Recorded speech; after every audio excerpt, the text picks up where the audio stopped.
Tapi ada beberapa yang memang, apa ya, ada beberapa oknum yang menggiring suasana itu menjadi negatif, Mbak, Mhm. gitu. Jadi, mereka pakai mindset kalau DJ itu nggak bagus gitu loh. DJ itu pasti, mohon maaf ya, pasti minum tuh gitu-gitu kan ya. Musik itu banyak genre kan, Mbak. Iya. Ada reggae, ada dangdut, ada pop gitu kan ya. Ya kalau orang itu memang maunya mau minum, ya mau di musik apapun pasti minum gitu kan ya. Assalamualaikum warahmatullahi wabarakatuh. Apa kabar pemirsa KTV? Jumpa lagi bersama saya Romlah Pandita Ratu di acara podcast. Nah, kali ini Romlah tidak sendirian, tapi ada sosok wanita yang memang ya dia itu terkenal di Kabupaten Pamekasan luar biasa, energik dan juga cantik. Inner beauty-nya luar biasa sekali. Dan kita perkenalkan langsung, ini ada Mbak Ayunda Erliani. Selamat siang, Mbak. Selamat siang, Masya Allah, berlebihan sekali ya menyebutnya seperti itu. Saya jadi insecure dong ya, Mbak ya. Oke. Gimana punya kabar hari ini? Alhamdulillah tambah sehat sejak ketemu sama Mbak Romla juga. Jadi kayak semakin terpancar ya inner beauty-nya. Sama-sama wanita yang strong banget. Dan pemirsa KTV dimanapun Anda berada, kali ini akan kita bicarakan tentang perjalanan tentang Mak DJ. Karena yang namanya Ayunda Erliani tidak asing lagi kan pada diri kita semuanya, bahwasanya dia itu terkenal sebagai Mak DJ. Wih, kalau DJ keren banget. Selain itu juga dia jago MC. Jago MC. Alhamdulillah, makasih. Selain amin. itu dia juga zing. Oh, enggak, bukan Ya, kebetulan Bukan. aja ya. Jadi kebetulan dulu sering ikutan senam, terus yang namanya instrukturnya itu dipanggil Zin kan. Nah, orang tuh mikirnya sama-sama energik jadi dikiranya Zin juga, padahal bukan kayak gitu loh, Mbak. Okay. Ntar aku di ini loh ya, kalau Zin ngaku bukan Zin, mengaku Zin gitu. Hanya ikut-ikutan. Ikut-ikutan aja. Okay. Tapi kalau DJ-nya enggak kan? Enggak ikut-ikutan? Ikut-ikutan biar dapat duit juga sih sebenarnya.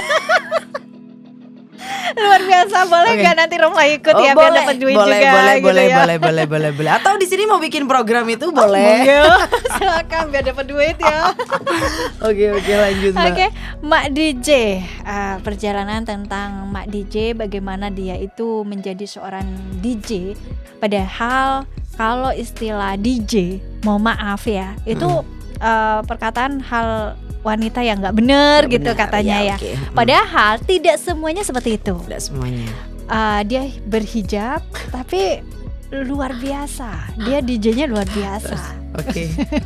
Mungkin bisa Mbak Erlin ya diceritakan gimana sih ceritanya? Kok bisa sih terjun di DJ? Itu awal mulanya seperti apa? Oke, jadi awal mulanya tuh gini ya.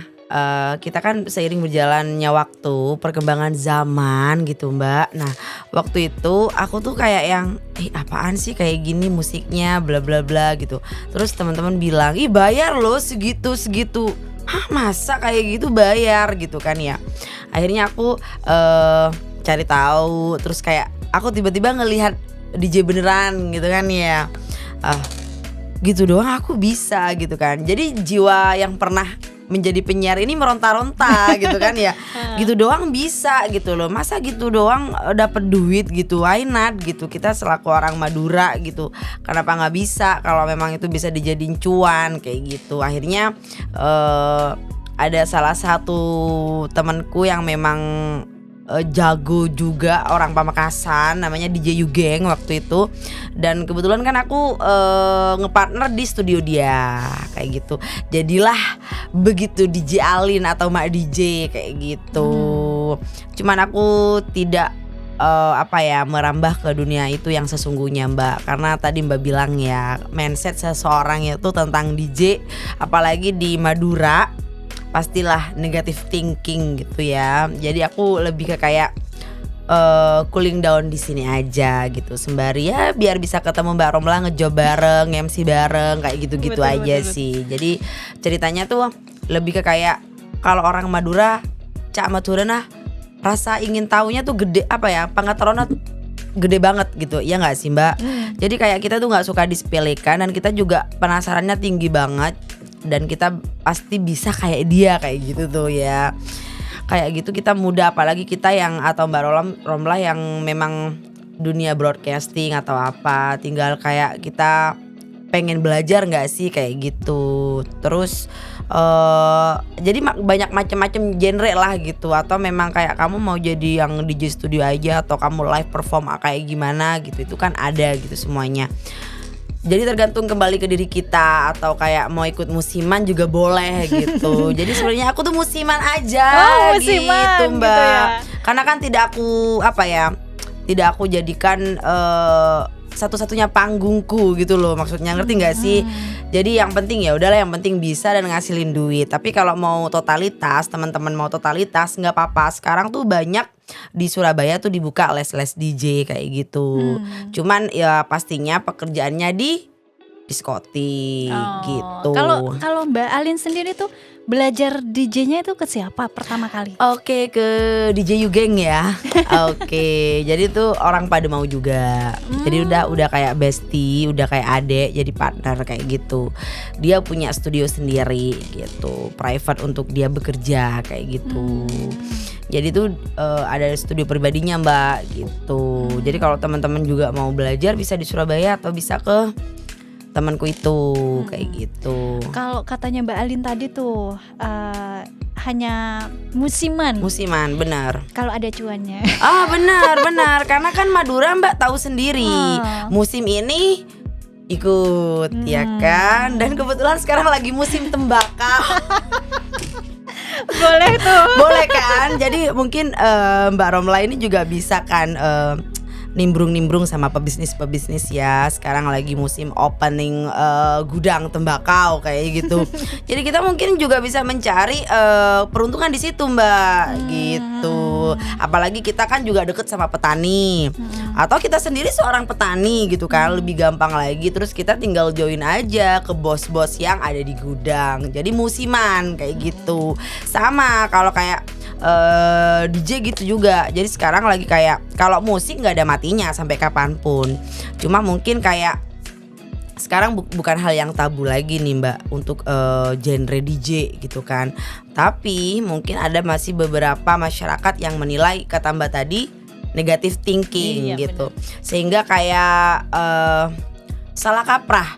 Jadi kadang ada yang kemarin lucunya gini, Mbak ada karnaval butuh DJ gitu kan ya, bisa nggak? Saya mikir juga ya Mbak ya. Terus maksudnya gimana gitu? Saya main di atas apa mobil gitu atau gimana, panas-panasan gitu. Jadi ya nggak semua segmen harus musiknya DJ. Jadi ada tempatnya tertentu sih kayak gitu.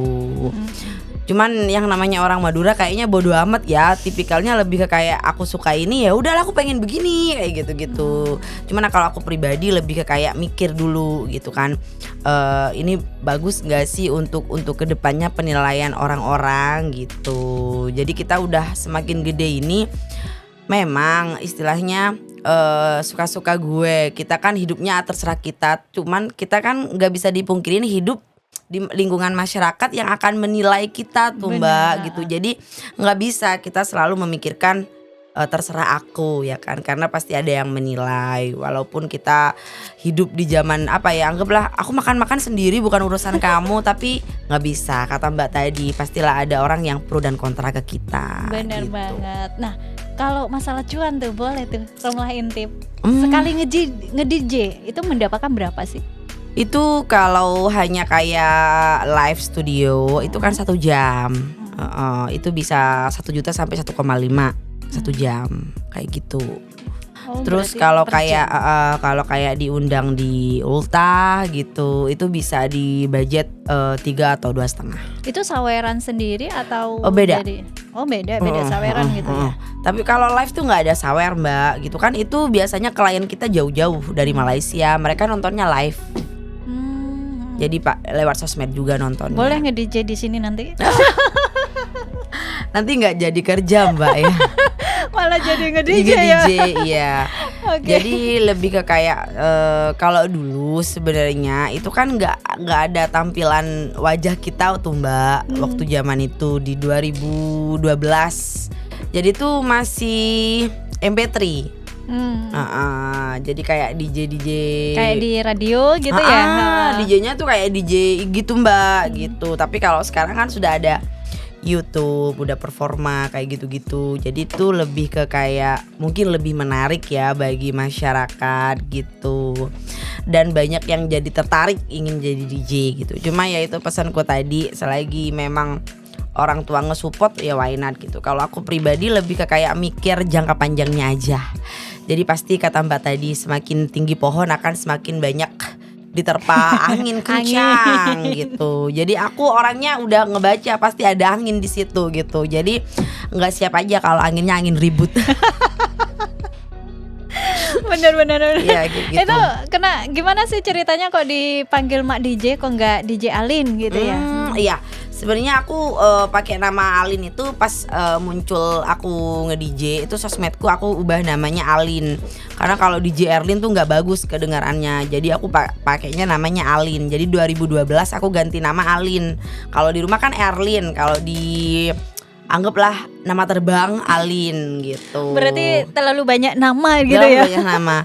Akhirnya anak-anak ABG-nya, anak-anak gaulnya manggilnya ya udah Mak Alin gitu. Jadi Mak DJ gitu. Jadi ngikutlah semuanya manggil Mak DJ gitu.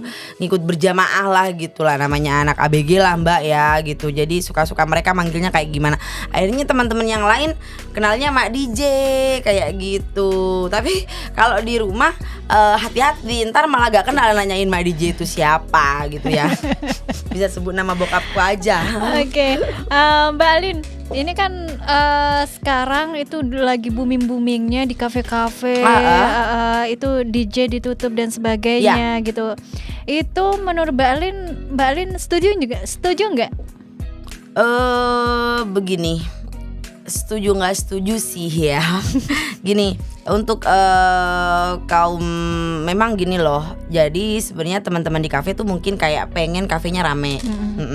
Tapi ada beberapa yang memang ada beberapa oknum yang menggiring suasana itu menjadi negatif, Mbak. Gitu. Jadi mereka pakai mindset kalau DJ itu nggak bagus gitu loh. DJ itu pasti, mohon maaf ya, pasti minum tuh gitu kan ya, pasti tuh kafenya jelek gini dan itu nggak semua kayak gitu.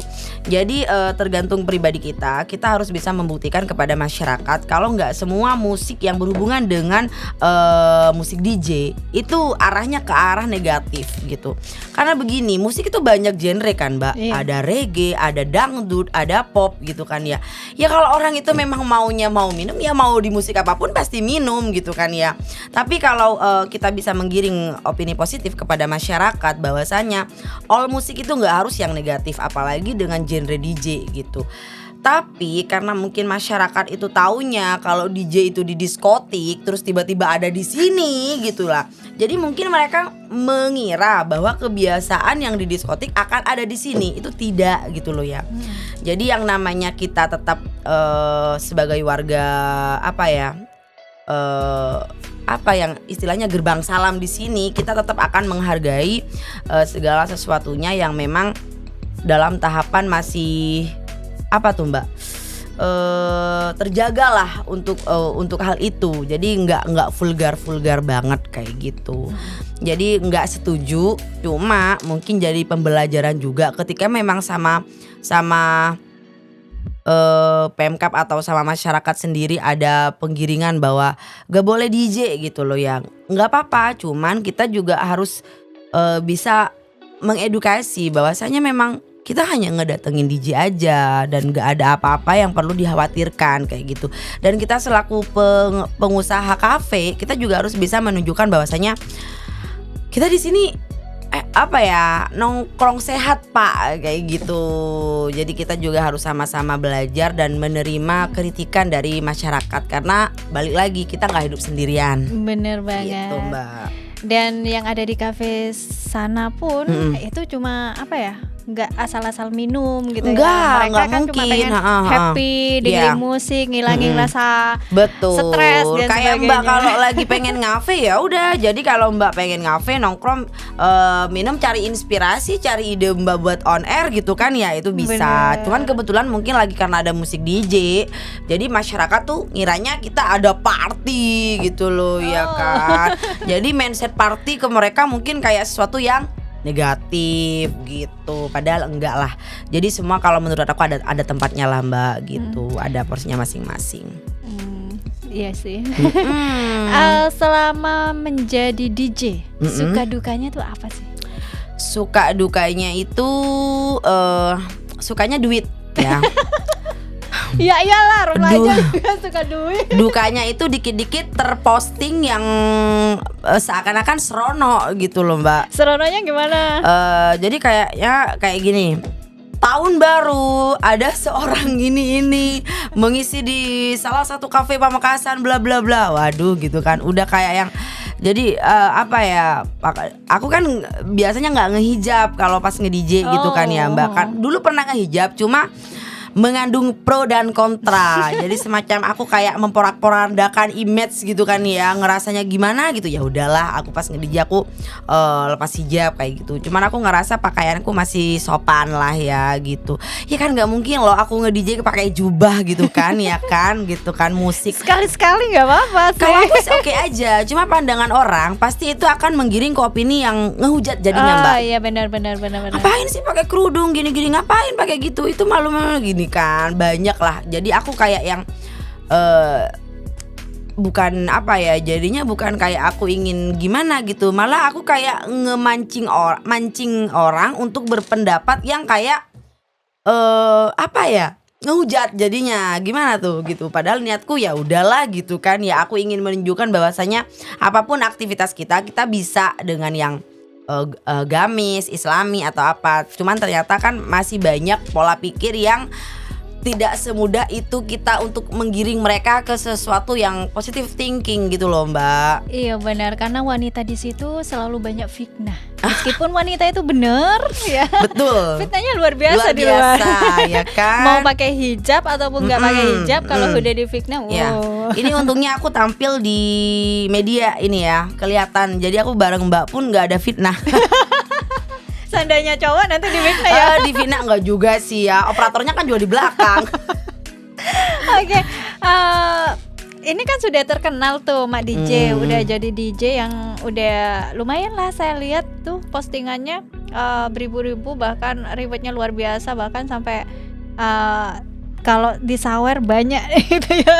Kalau di sawer banyak ya, itu kan itu di sini Mbak. Jadi kayak kalau ada ultah teman, kita disawer sama teman-teman sendiri atau apa, itu saweran lain lah, memang masuk ke kita juga gitu. Beda dengan budget fee yang udah deal dari awal gitu. Kalau Mbak Romlah mau makin banyak sawerannya, Mbak Romlah tinggal ke Surabaya tuh ya kan. Cuman itu pasti pro dan kontranya. Harus ACC sama keluarga dulu atau mikir panjang. Karena kalau aku pribadi mikir panjang gitu kan. Jadi kayak yang gak semua orang suka kata Mbak tadi. Iya benar. Ya, jadi kalau aku mau pakai mindset suka-suka aku, ya aku mending hidup sendiri, nggak harus hidup di penilaian orang lain. Cuma karena aku hidupnya mikir orang tua, mikir pasangan, mikir lingkup aku, ya kan, mikir ke depannya penilaian. Jadi aku kayak yang ngemilah. Ya udahlah, yang penting aku tahu gitu. Ya udahlah, yang penting aku bisa gitu aja sih Mbak. Lebih ke kayak memang nggak mau totalitas di satu segmen itu gitu loh. Kalau selain DJ kan tadi bisa di MC juga gitu ya. Belajarnya di siapa itu? Kalau MC mungkin sama kayak Mbak, otodidak ya kan. Ya kan gak ada yang ngajarin juga ya kan. Berarti gak ada yang ngajarin dong. Iya, jadi kalau MC itu dulu aku waktu SD suka dengerin radio Mbak. Jadi suka banget dengerin radio dan suka banget sama yang namanya musik atau lagu. Suka banget. Jadi waktu itu aku sering gabungan. Akhirnya aku kayak, loh kok kayaknya seru ya jadi penyiarnya gitu. Awalnya suka musik, jadi kok kayak seru jadi penyiarnya. Akhirnya tercapailah waktu SMA itu aku jadi penyiar kayak gitu. Terus akhirnya pengen apa ya, terus masuklah ke dunia broadcasting kan. Terus ada tawaran jadi presenternya kayak gitu-gitu. Oh ternyata beda ya caranya nge-MC sama caranya di radio sama caranya jadi presenter. Nah sekarang juga beda, ternyata aku jadi narasumber pun juga beda cara ngomongnya gitu loh kan. Jadi di situ banyak pembelajaran juga sih gitu. Dan sampai sekarang Mbak Romlah masih eksistensi juga. Aku rasa itu hal yang luar biasa loh ya. Kita beri tepuk tangan dulu ya untuk host podcast hari ini. Luar biasa deh bareng sama Mama DJ. Oke. Ini memang luar biasa, wanita yang ya patut ditiru. Amin. Tapi yang baik-baik yang ya. baik-baik ya, yang Yang buruk niru. jangan gitu ya. Jadi kalau mau nge-DJ boleh niru, tapi harus yang izin orang tua dulu deh mending. Jadi kalau memang nggak mau izin orang tua, ya gimana yang namanya kita anak ya Mbak ya. Takutnya di luar tiba-tiba shock orang tuanya anaknya itu kan gitu. Karena dulu bokap aku juga sempet gini, kamu katanya joget-joget gitu. Dia kan nggak punya yang namanya Android HP-nya Mbak gitu kan. Akhirnya dia punya, mungkin ada orang yang ngasih tahu. Akhirnya aku ajak dia ke studio aku. Ya aku jogetnya di sini kataku gitu. Jadi takutnya dia mikir aku jogetnya di mana gitu loh Mbak gitu. Terus respon ortunya gimana? Oh gitu, dia tiba-tiba lah. Oh artinya ini hanya dia tahu aku joget ya kan, sampai kayak mikirnya horor paranoid ya kan. Gimana kalau aku merambah ke yang kayak memang dunia DJ yang sesungguhnya gitu kan ya. Pastinya kan aku harus juga cara memberi pengertiannya luar biasa pelan-pelan kan Mbak gitu. Dan aku nggak bisa gitu, jadi harus kayak yang ya udahlah gitu. Bukan aku nggak mau ke sana, cuman kayaknya masih kasihan takut orang tua yang dibicarakan sama tetangga kayak gitu. Jadi masih mikir perasaan ortu lah ya guys ya kalau aku. Kalau gitu. kita enjoy aja, Enjoy kuat mental aja, gitu iya, ya. Ortu yang tidak kuat mental di belakang takutnya gitu ya. begitu Mbak, kasihan kan gitu. Jadi takutnya ditanya terus gini terus mereka nggak bisa jawab gitu. Kalau aku sama Mbak, aku rasa kita punya jawaban ya ketika memang ada orang yang julid, ada orang yang bertanya atau ada orang yang kepo gitu. Kita welcome aja ya kan? Ya kan? Oke, Gitu. wanita yang sangat luar biasa pemirsa. Karena banyak yang berpendapat kalau wanita itu di rumah aja. Gimana menurut Gitu. Kalau menurut aku memang kalau di syariat Islam itu memang begitu. Cuman seiring berjalannya waktu ada istilah independent woman. Iya. Tapi lagi-lagi atas kalau sudah berpasangan pasti harus dapat support restu pasangan Mbak. Dan itu memang perlu banget kalau menurut aku. Jadi terkadang independent woman itu tercipta dari rasa yang dari pengalaman yang tidak enak, dari rasa sakit atau rasa jadi curhat jadinya nih. Jadilah kita sosok ingin mandiri gitu. Cuman kembali lagi kita harus ingat kembali ke kodrat, kita adalah wanita gitu loh. Jadi bersikaplah seperti wanita yang sesungguhnya. Kembali lagi, kalau kamu masih ingin married, kamu masih ingat orang tua, jadi bersikaplah atau berpikirlah bahwa kamu itu seorang wanita gitu. Kecuali kamu memang anti laki-laki, terus kamu memang mungkin udah nggak mikirin ortu atau apa, ya hiduplah dengan karaktermu sendiri kayak gitu. Sesuka-suka lo Gitu ya. Tapi kalau kita apalagi udah punya pasangan, kita harus inget kita seorang wanita, kodratnya kayak gimana. Jadi bersyukurlah teman-teman yang punya pasangan nge-support apapun aktivitas teman-teman gitu. Oke, itu pemirsa tentang Mak DJ yang sangat luar biasa. Wow, kita keren sih.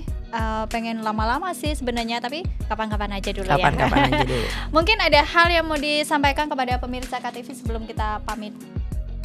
Oke, teruslah berkarya dan teruslah berharap selagi itu positif dan selagi itu memang menunjang apa yang kamu mau. Dan untuk para wanita, jadilah Wonder Woman yang smart dan pastinya tetap rendah hati, jangan sampai uang mengubah gaya bicaramu. Sip, bener, mantap deh. Oke. Jangan sampai kita terkecoh dengan uang. Iya, Kita memang butuh uang. Butuh banget. Tapi jangan sampai segalanya bisa Bener. ditukar dengan uang. Jadi gitu. kalau laki-laki harta tahta wanita gitu loh. Kalau perempuan sama. Jadi sama juga harta tahta laki-laki ya kan. Jadi itu semua memang ujian dunia Mbak gitu. kembali lagi ke diri kita. Saya Romla Pandita Ratu pamit dan wassalamualaikum warahmatullahi wabarakatuh.